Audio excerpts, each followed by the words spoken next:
একদল হ্যাকার চোখের নিমিষে 3টি ব্যাংক লুট করে এবং সেখানে থাকা $70 মিলিয়ন তাদের নিজেদের অ্যাকাউন্টে নিয়ে নেয়।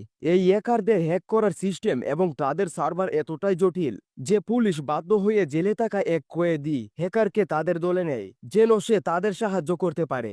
এমনকি গল্পের শেষ দিকে এমন সব টুইস্ট ট্রাজেস্ট আছে। তাই আর বেশি দেরি না করে সিনেমাটি শুরু করা যাক। মুভির শুরুতে হংকং এর একটি পাওয়ার প্ল্যান্ট দেখানো হয় যেখানে কিছু লোক একটি বিশেষ সফটওয়্যার দিয়ে সিস্টেমটি হ্যাক করে এবং এর কারণে কুল্যান্ট পাম্প বন্ধ হয়ে যায়, যার পরে তাপ বাড়তে থাকে এবং তারপরে সেখানে একটি বড় ব্লাস্ট হয়। এই ব্লাস্টের পরে শীর্ষ সেনা কর্মকর্তাদের একটি বৈঠক হয় যেখানে শীর্ষ সরকারি কর্মকর্তারাও উপস্থিত থাকেন। এখানে একজন ক্যাপ্টেনকে দেখানো হয়েছে যার আইটি সেক্টরের অনেক নজর রয়েছে এবং তাকে জিজ্ঞাসা করা হয় কিভাবে হ্যাকাররা আমাদের সিস্টেম হ্যাক করেছে। তিনি বলেছেন যে রেড নামে একটি সফটওয়্যার দিয়ে করেছেন। আমাদের সমস্ত সিস্টেম অনেক পুরনো ছিল যার কারণে হ্যাকাররা খুব সহজেই তাদের অ্যাক্সেস পেয়েছিল। আমরা যদি হ্যাকারদের ধরতে চাই তবে আমাদেরকেও রেড সফটওয়্যার ব্যবহার করতে হবে, তবে এর জন্য আমাদেরকে সেই জায়গা থেকে করতে হবে যেখানে ব্লাস্ট হয়েছে পাওয়ার প্ল্যান্ট।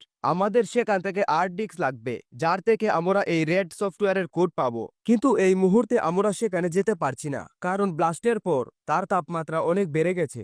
এখন এসবিআই এই ক্ষেত্রে সাহায্য করে, যার পরে ক্যাপ্টেনকে কিছু কোড পাঠায় এবং সে কোডটি তার বোনের কাছে নিয়ে যায়। তারপর বলে যে এফবিআই আমাকে কিছু কোড পাঠিয়েছে যা রেকর্ড করার পরে আমি জানতে পেরেছি যে হ্যাকারদের গ্রুপটির নাম ব্ল্যাক হ্যাট এবং তারা খুব বিপজ্জনক মানুষ। তারা দ্রুত ধরা না পড়লে পৃথিবীতে ভয়ঙ্কর কিছু করতে পারে। এর জন্য আমার এমন একজন লোক দরকার যার কম্পিউটার সফটওয়্যার সম্পর্কে খুব ভালো নজর রয়েছে, যাকে আমি বিশ্বাস করতে পারি, এবং তুমি ছাড়া আমার এমন কোনো লোক নেই। তার বোন তাকে সমর্থন করতে রাজি হয়। এছাড়াও এখানে ব্ল্যাক হ্যাট মানে তার গ্রুপের হ্যাকাররাও শেয়ার মার্কেটে অনেক কারসাজি করেছে।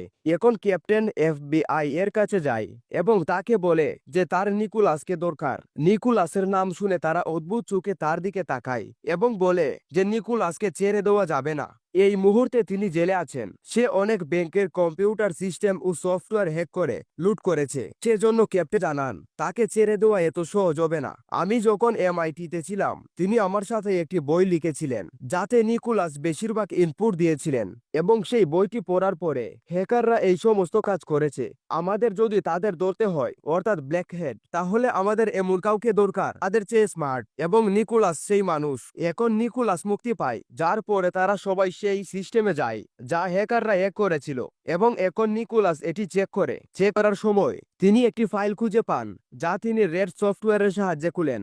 এখন তিনি এখানকার স্টাফদের জিজ্ঞাসা করেন কোনো কম্পিউটার বা সিস্টেম খোলা রেখেছিলেন কিনা। তারা না বলে। এরপরে নিকোলাস জিজ্ঞাসা করেন যে কেউ সম্প্রতি এখানে কাজ করেছেন কিনা। তাকে বলে যে সে এখানে 1 মাস এমপ্লয়ি ছিল এবং তারপরে সে চাকরি ছেড়ে চলে যায়। এখন নিকোলাস তার সাথীদের সাথে তার বাড়িতে পৌঁছায়, কিন্তু সেখানে পৌঁছে তারা জানতে পারে সে মারা গেছে। তারা তার কম্পিউটার চেক করে জানতে পারে সে অনলাইনে একজন অপরিচিত ব্যক্তির সাথে কথা বলতো এবং সেই একই ব্যক্তির সাথে যে পারমাণবিক বিদ্যুৎ কেন্দ্রের সিস্টেম হ্যাক করেছিল যার নাম ব্ল্যাক হ্যাট। তারা সিস্টেম থেকে অর্থাৎ তাদের চ্যাট থেকে জানতে পারে এই লোকটি যে মারা গেছে তার সাথে দেখা করতে যাচ্ছিল, কিন্তু তার আগেই সে মারা গেছে।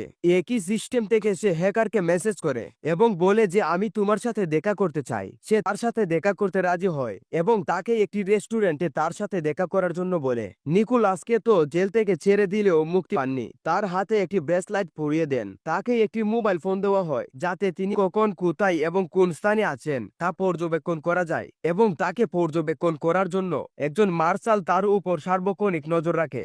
এর সাথে নিকোলাস একটি শর্তও রাখেন যে তিনি যদি এই মামলায় এফবিআই এবং হ্যাকারকে ধরতে সহায়তা করেন এবং হ্যাকারকে খুঁজে পান তবে তাকে মুক্তি দেওয়া হবে। নিকোলাস এবং তার বন্ধু স্টক মার্কেটের উপর নজর রাখেন এবং প্লেট করা শেয়ারগুলি চেক করেন এবং তাদের দ্বারা প্রভাবিত লোকদের খুঁজে বের করেন।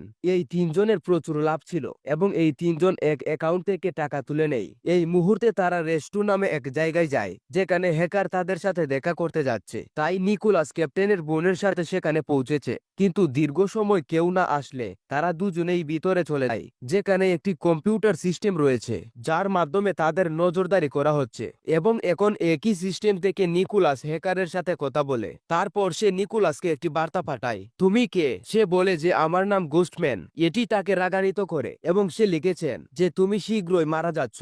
এখন নিকোলাস জানেন যে তার এবং ক্যাপ্টেনের বোনের জীবন হুমকির মধ্যে রয়েছে, তাই তিনি এখান থেকে চলে যেতে চান। কিন্তু কিছু লোক তাদের আক্রমণ করে। নিকোলাস তাদের মুখোমুখি হয় এবং কোনোভাবে ক্যাপ্টেনের বোনের সাথে এখান থেকে চলে যায়। এরপর তিনি ক্যাপ্টেনকে ডাকেন। তিনি বলেন যে এটা একটি ট্র্যাপ ছিল। তারা জানতো যে আমরা তাদের ফলো করছি, তাই তারা আমাদের মারতে তাদের এখানে ডাকা হয়েছিল। এখন ক্যাপ্টেনের বোন, যে নিকোলাসকে পছন্দ করে, সে বলে যে আমাদের হংকং যাওয়া উচিত, কারণ হ্যাকাররা প্রথমে সেখানে পারমাণবিক বিদ্যুৎ কেন্দ্র হ্যাক করেছিল। তারা দুজনেই হংকং যায়। সেখানে তারা কিছু লোকের সাথে দেখা করে, যারা তাদের বলে যে পাওয়ার প্ল্যান্টটি এখনো খুব গরম, আমরা এটিকে ঠান্ডা করার জন্য সমুদ্রের জল ব্যবহার করতে চাই। তবে নিকোলাস এবং ক্যাপ্টেনের বোনকে যে রুমে যেতে হবে, সেখানে যেতে তাদের দীর্ঘ সময় অপেক্ষা করতে হবে এবং রুমটি এখনো খুব গরম, কারণ একই রুমে একটি হার্ড ডিস্ক রয়েছে, যেখান থেকে তারা জানতে পারে সিস্টেমকে হ্যাক করেছে। এফবিআই এর কাছ থেকে একটি কল পায় এবং যখন তারা এফবিআই এর কাছে যায়, সেখানে একজন হ্যাকার আছে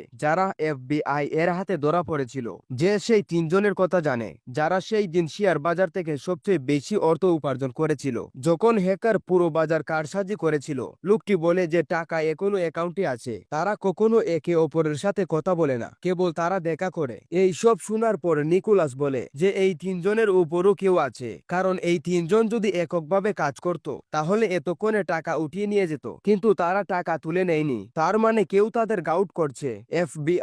এফবিআই টিম নিকোলাসের সাহায্যে সেই তিনজনকে খুঁজে বের করে এবং গ্রেফতার করে। এটি প্রকাশ করা হয় যে তারা তিনজনই বিভিন্ন জায়গায় যায়, যার পরে তারা এক জায়গায় মিলিত হয় এবং সেই জায়গায় তারা আরেকটি নাম পায়, এলিস, যে প্রায়শই একই দিনে সেই জায়গায় যায় যেই জায়গায় তারা তিনজন একসাথে মিলিত হয়। নিকোলাস তার জায়গায় পৌঁছে, যেখানে সে সমস্ত সিগন্যাল হ্যাক করে এবং একটি বার্তা পাঠায়। কিন্তু তিনটি হ্যাকারই খুব চালাক এবং যাতে কেউ তাদের কাছে পৌঁছতে না পারে বা তাদের সম্পর্কে কেউ জানতে না পারে, সেজন্য তারা সেখানে সিগন্যাল জ্যাম করে। নিকোলাস তাদের ব্লুটুথের মাধ্যমে একটি বার্তা পাঠান, যার পরে তাদের উত্তর আসে এবং এই উত্তরটি কোড ওয়ার্ডে। তিনি এফবিআই কে বলেন যে এটি ডিকোড করতে তার সময় লাগবে। তিনজনের অ্যাকাউন্টের সমস্ত অর্থ একটি ক্যাসিনোতে পাঠানো হয়, যার কারণে এফবিআই এবং নিকোলাস এটি সম্পর্কে জানতে পারে। ধারণা করা হচ্ছে হ্যাকাররা তাদের সম্পর্কে জানতে পেরেছে। তারা জানে যে এফবিআই তাদের উপর নজর রাখছে, সে কারণেই তারা ব্যবস্থা নিয়েছে। এখন তাদের কাছে এই তিন ব্যক্তি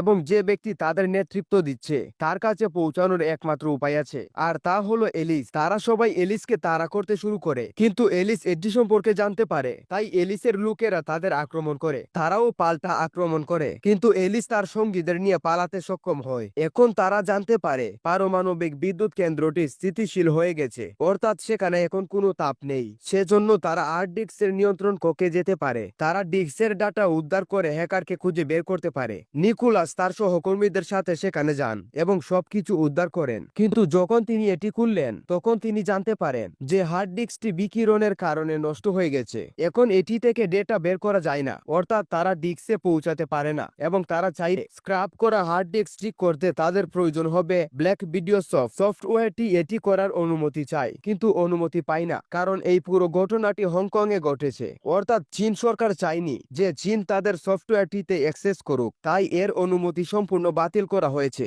নিকোলাস তার সহকর্মী এবং অফিসারদেরকে বলে যে আমি ব্ল্যাক ভিডিও সফট হ্যাক করে খুঁজে বের করতে পারি, কিন্তু এটা খুবই ঝুঁকিপূর্ণ। তার অফিসার বলে যে আপনি যদি এটি করেন তবে আপনি চিরতরে জেল থেকে যেতে পারেন, কিন্তু নিকোলাস এই ঝুঁকি নিতে প্রস্তুত এবং হ্যাক করার আগে তিনি সবাইকে সেখান থেকে চলে যেতে বলেন। কিন্তু ক্যাপ্টেনের বোন যে তাকে ভালোবাসে, সে বলে আমি আপনার সাথে থাকবো, এবং এরপরে নিকোলাস ন্যাশনাল সিকিউরিটি এজেন্সির ব্ল্যাক ইউডো সফটওয়্যার হ্যাক করে এবং হট ফাইলটি পুনরুদ্ধার করে, যার মধ্যে সমস্ত তথ্য রয়েছে যা ক্ষতিগ্রস্ত হয়েছিল।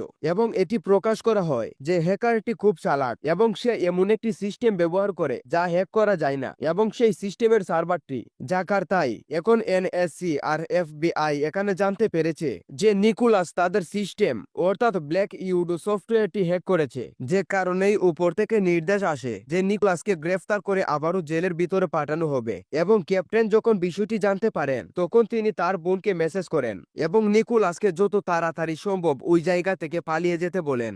নিকোলাস ক্যাপ্টেনের বোনের সাথে সেখান থেকে পালিয়ে যায়। তারপরে সে মার্শালের কাজে যায়, তার ট্রেকারের সম্পূর্ণ নিয়ন্ত্রণ রয়েছে ট্রেকার, যা আঙ্কেল নিকোলাসের সাথে বাঁধা। তিনি ব্রেসলেটের সাহায্যেও তাকে পর্যবেক্ষণ করতে পারে না। তিনি পৌঁছাতে পারেন না কারণ সে চলে যাওয়ার পর নিকোলাস গাড়ি তার পুরনো জায়গায় রেখেছে। সেখানে দেখানো হয়েছে যে ক্যাপ্টেন নিকোলাস এবং তার বোনের সাথে দেখা করতে আসে। সেখানে দেখানো হয়েছে যে ক্যাপ্টেন নিকোলাস এবং তার বোনের সাথে দেখা করতে আসে, কিন্তু সে গাড়ি থেকে নামার আগে ইলিয়াস তার গাড়িতে একটি রকেট লঞ্চার দিয়ে আক্রমণ করে তাকে হত্যা করে।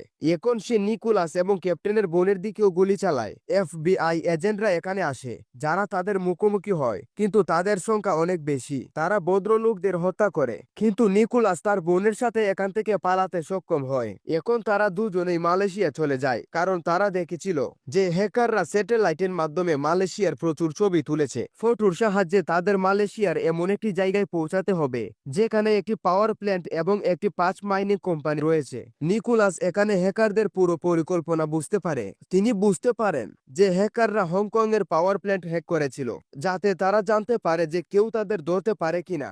এটা ছিল তাদের এক ধরনের পরীক্ষামূলক পরিকল্পনা, কিন্তু তাদের আসল পরিকল্পনা এখানেই যে তারা এখানেও পাওয়ার প্ল্যান্ট হ্যাক করবে। পর তারা এখানে সবচেয়ে বড় ড্যাম ব্লাস্ট করবে, যার ফলে এখানকার সব খনি পানিতে ভরে যাবে এবং তারা শেয়ার বাজার থেকে যে টাকা তুলেছে সে সমস্ত টাকা তারা এখানে বিনিয়োগ করবে, কারণ এখানে দাম অনেক কমে যাবে এবং এটি বিনিয়োগ থেকে তারাই এত টাকা পাবে যা আগে কেউ ভাবেনি। তারা জানতে পারে যে হ্যাকাররা এখন ইন্দোনেশিয়া রয়েছে, তাই তারা ইন্দোনেশিয়ায় পৌঁছে যায়, অর্থাৎ জাকার্তায়, যেখানে হ্যাকারদের সার্ভার রয়েছে। তবে সার্ভারে পৌঁছানো এত সহজ নয়। এই কারণেই নিকোলা প্রথমে এখানে একটি দুর্ঘটনা সাজায়। যখন সমস্ত নিরাপত্তা কর্মীদের সেদিকে দৃষ্টি নিবন্ধ করা হয়, তখন তিনি ব্যাংকের সার্ভার রুমে যান এবং সেখানে সিস্টেমটি পরিচালনা করার পরে তিনি হ্যাকারদের সমস্ত ডেটা পান, যেখান থেকে তিনি জানতে পারেন যে হ্যাকাররা তাদের $73 মিলিয়ন এখানে একটি লোকাল ব্যাংকে জমা করেছে। এখন সে ক্যাপ্টেনের বোনকে লোকাল ব্যাংকে পাঠায়, যেখানে ক্যাপ্টেনের বোন ব্যাংক কর্মচারীকে বলে যে আমার একটি গুরুত্বপূর্ণ মিটিং আছে এখানে, কিন্তু আমার পেন ড্রাইভ কাজ করছে না। আপনি আমার পেন ড্রাইভটি আপনার সিস্টেমে রাখতে পারেন। ব্যাংকের কর্মচারী তার পেন ড্রাইভকে তার সিপিইউ এর সাথে যুক্ত করে এবং সে যেমন করে সে ব্যাংকের সমস্ত ডেটা পায়। নিকোলাস সার্ভারের সমস্ত নিয়ন্ত্রণ পায় এবং নিকোলাস তার $73 মিলিয়ন এই ব্যাংক থেকে সুইস ব্যাংকে স্থানান্তর করে এবং তাকে বলে যে যদি সে তার অর্থ ফেরত পেতে চায় তবে তাকে তার সাথে যোগাযোগ করতে হবে। এলিস তাকে কল করে, যার পর নিকোলাস বলে যে আমি জানি আপনারও একজন বস আছে, তবে তিনি যদি তার টাকা ফেরত পেতে চান তবে আমি তার সাথে কথা বলতে চাই। এরপরে সে নিকোলাস তার বসের সাথে কথা বলতে বাধ্য করে এবং জিজ্ঞাসা করে সে কি চায়। নিকোলাস বলে যে আমি আপনার পরবর্তী প্রকল্পে একটি বাঘ চাই। ঠিক আছে, আমি আপনাকে একটি বাঘ দিতে প্রস্তুত, কিন্তু প্রথমে আমি আপনার সাথে দেখা করতে চাই। নিকোলাস তার সাথে দেখা করতে রাজি হয় এবং নিকোলাস খুব ভালো করে জানে যে সে একজন বস, তারা তাকে বাঘ দেবে না, বরং তাকে মারতে চাইবে। তাই সে সম্পূর্ণ প্রস্তুত হয়ে সেখানে যায়,